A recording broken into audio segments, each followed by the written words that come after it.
Cabinet मंत्री doctor Arvind Sharma ने कहा कि मुख्यमंत्री नायाब सिंह सैनी के नेतृत्व में प्रदेश में नशे के खात्मे के लिए सरकार गंभीरता से कार्य कर रही है। उन्होंने बताया कि हाल ही में मुख्यमंत्री ने सोनीपत में नशे के खिलाफ हाफ मैराथन में भाग लिया था और इस दौरान आमजन को जागरूक किया था। इसके अलावा वे शनिवार को हिसार में साइक्लोथॉन में भी हिस्सा लेंगे। डॉक्टर शर्मा ने कहा कि जब तक समाज का हर नागरिक नशे के खिलाफ जागरूक नहीं होगा तब तक इस पर पूरी तरह से नियंत्रण पाना संभव नहीं है। दिन में भी कुछ नहीं निकला है। देखिए ऐसा है, जिम्मेदारों जो ये नशे की जो भाग है ये पूरा समाज मिल करके हम सब मिल करके आप और हम सब मिल करके इस मुहिम में शामिल होंगे तब जाकर के ये कंट्रोल होगा। और मैं उम्मीद करता हूँ, आपकी बात है ठीक है, लेकिन प्रशासन बहुत मुस्तैदी से काम कर रहा है। प्रशासन ने जहाँ शिकायतें आती है, प्रशासन, पुलिस प्रशासन, डिस्ट्रिक्ट प्रशासन सब मिलकर के इस काम को करते हैं। केसेस भी दर्ज होते हैं, गिरफ्तारियां भी होती हैं, लेकिन फिर भी हम सब मिलकर के इस मुहिम में शामिल होंगे तब जाकर के हरियाणा नशा मुक्त होगा, देश नशा मुक्त होगा। और माननीय मुख्यमंत्री जी ने, आपने देखा, हाफ मैराथन का जो आयोजन किया था ये नशा मुक्ति के लिए था। अब कल से हिसार में जो है वो जो है मुहिम शुरू कर रहे हैं, साइक्लोथॉन जो शुरू कर रहे हैं, वो सारे का सारा काम हरियाणा की जनता के लिए है। लेकिन इसमें हम सब शामिल, मैंने अपील भी की है, इसमें सब शामिल होकर के पुलिस प्रशासन, जिला प्रशासन और आम जनता इसमें मिलकर के जब भागीदारी कर। पत्रकारों द्वारा शराबबंदी पर पूछे गए सवाल पर डॉक्टर शर्मा ने स्पष्ट किया कि वर्तमान में सरकार का शराबबंदी को लेकर कोई प्रस्ताव नहीं है। बंदी लागू करेगी हरियाणा में, क्योंकि असली जड़ तो वही है। देखिए, तो सरकार की अपनी नीति है, ये तो बात जो है मेरा ख्याल में अभी ऐसा कोई सरकार का ऐसा प्रपोजल नहीं है। सर, भूपेंद्र सिंह हुड्डा आना इशारा, ये इतना बड़ा काम माननीय प्रधानमंत्री जी डॉक्टर भीमराव अंबेडकर जी की जयंती पर, और हमें खुशी होनी चाहिए। माननीय प्रधानमंत्री जी दो सभाओं को संबोधित करेंगे, हिसार में और यमुनानगर में। एक ऐसा जो है आपका हवाई अड्डा बन करके तैयार हो रहा है, जिसकी पहली फ्लाइट हिसार से अयोध्या जाएगी। कितना बड़ा काम हरियाणा के लिए कितने साल से पेंडिंग था, माननीय प्रधानमंत्री जी, माननीय मुख्यमंत्री जी के नेतृत्व में ये काम हुआ है। हम सबको इस बात का मीन मेख निकाले बगैर हम सबको इस बात का स्वागत करना चाहिए। दूसरा, विपक्ष अपना काम कर रहा है और सरकार अपना काम कर रही है। विपक्ष वही बातें सुनना पसंद करता है। विधानसभा में भी आपने देखा होगा, क्वेश्चन उठाते हैं, सरकार जवाब देती है, लेकिन उनको जवाब पसंद नहीं आते, क्योंकि विपक्ष चाहता है कि जो उसके मन में है वो बात रखे सरकार। अरे सरकार तो जो पॉलिसी के हिसाब से, जो गाइडलाइंस के हिसाब से जो सरकार काम कर रही है उसके हिसाब से बात रखेगी, विपक्ष के हिसाब से थोड़ी बात रखेगी। सर, मंडियों में गेहूं पहुंचना शुरू हो गया, लेकिन सोनीपत मंडी में उठान का टेंडर अभी तक नहीं हुआ है। ये सब जो है सब जगह तैयारी है, हर चीज़ की तैयारी है। पीने के पानी की तैयारी है, किसानों के लिए खाने की तैयारी है, मंडियों में बारदाना, सब चीज़ों की तैयारी है। और कहीं अगर आपको ऐसा महसूस होता हो कोई कमी है तो डिस्ट्रिक्ट प्रशासन को बताएं, उसको दूर करें।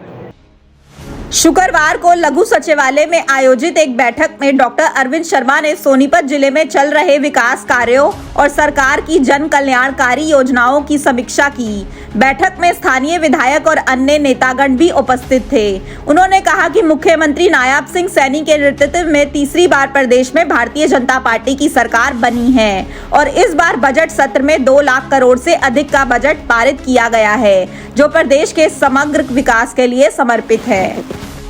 पहली बार हरियाणा में भारतीय जनता पार्टी की सरकार बनी, माननीय मुख्यमंत्री नायब सैनी जी के नेतृत्व में।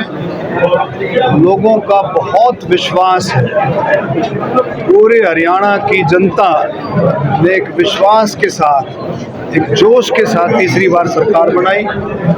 माननीय मुख्यमंत्री जी ने भी, नायब सिंह सैनी जी ने भी इसी तरह से लोगों का ध्यान रखते हुए जो संकल्प पत्र भारतीय जनता पार्टी ने जारी किया था उस पर चलते हुए बहुत सारे काम संकल्प पत्र के वो पूरे किए। जो काम अभी रहते हैं उन पर सारों पर काम चल रहा है। इसी संदर्भ में हमने जो माननीय मुख्यमंत्री जी ने 2 करोड़ 5 लाख से भी 2 लाख करोड़ का 2 लाख 5 करोड़ का जो बजट दिया उससे भी ऊपर का 2,05.07 का जो बजट दिया है वो विकास के कामों में हरियाणा नंबर 1 बने, किसी तरह की कोई रुकावट ना करे। हर वर्ग के लिए, हर एक मंत्रालय के लिए माननीय मुख्यमंत्री जी ने ध्यान रखते हुए बजट दिया है।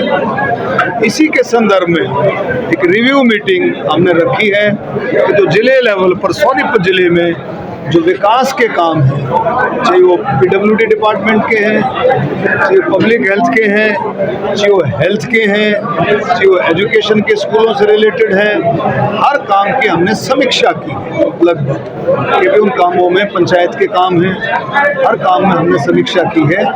माननीय DCG हमारे सोनीपत, CP मैडम, हमारे विधायक भाई कादियान साहब, हमारे बीच में रहे देवेंद्र कादियान जी, हमारी राई की विधायक गहलोत मैडम, हमारे मेयर साहब राजीव जैन जी, इस तरह से जिला प्रशासन के सभी मैक्सिमम अधिकारी डिफरेंट हेड के वो यहाँ पर उन्होंने अटेंड किया मीटिंग को और बहुत अच्छे से इस मीटिंग का जो समापन हुआ और इसमें टाइम बाउंड तरीके से तय किया गया, अलग अलग डिपार्टमेंट की जो चर्चाएं हुई उसको टाइम बाउंड करके उन कामों को पूरा किया जाए।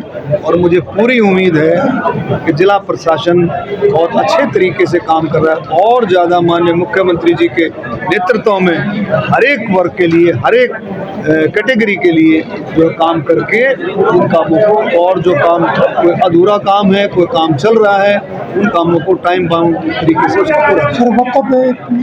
लोकसभा में पारित हुए वक्फ संशोधन बिल पर चर्चा करते हुए डॉक्टर शर्मा ने कहा कि इस बिल को लेकर 12 घंटे लंबी चर्चा हुई और सभी पक्षों ने अपने विचार रखे। यह बिल मुस्लिम समुदाय के हकों की रक्षा के लिए जरूरी था और अब प्रदेश की जनता यह समझ चुकी है कि यह बिल मुस्लिम समुदाय के हित में है।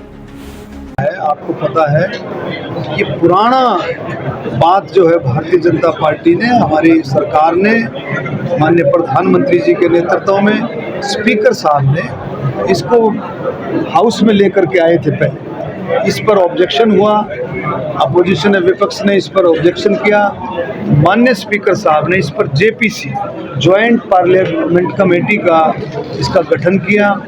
माननीय हमारे जगदम्बिका पाल जी के नेतृत्व में जॉइंट पार्लियामेंट्री कमेटी बनी। उस कमेटी ने लगातार बैठकें की, उसमें विपक्ष के भी पक्ष के भी उसमें मेंबर्स होते हैं और उस कमेटी ने लगातार बैठकें कर हर पहलू पर चर्चा करके वो रिपोर्ट अब जो है जब पार्लियामेंट सेशन आया उसमें पेश की। उस पेश करने के बाद स्पीकर साहब ने अलाउ किया उस बिल को लेकर के आने के लिए, उसको पार्लियामेंट में लाने के लिए वक्फ संशोधन बिल को लेकर के आए। सभी को 8 घंटे का समय रखा गया, 8 घंटे का समय रखा गया, लेकिन 12 घंटे चर्चा हुई।